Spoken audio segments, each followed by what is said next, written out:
Good morning, जय महाराष्ट्र। सकाळी उठल्यावर पहिला रात्रीचा जो कचरा होता तो टाकून घेतला आणि येताना बांगडाने हलवा मच्छी आणली व ती फ्राय करून आपलं सगळं जेवण रेडी केलं आणि जेवण रेडी करून आम्ही आवरून मग निघालो दादरला शॉपिंगला जायला, कारण आम्हाला शिमग्याची शॉपिंग करायची होती। मी आई पप्पा टॅक्सीत बसून दादरला पोहोचलो। एकतर ऊन पण खूप होतं, अशी टॅक्सी आपल्याला पटकन भेटली।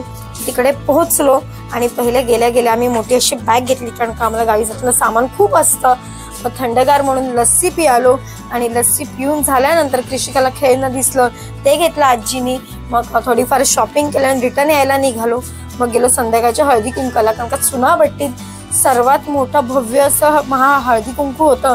तिकडे बायकांचे खेळ चालू होते, संगीत खुर्ची, रस्सी खेचाखेची, त्याच्यावर सुंदर असं प्राईज पण होतं आणि एक टीम जिंकली सुद्धा।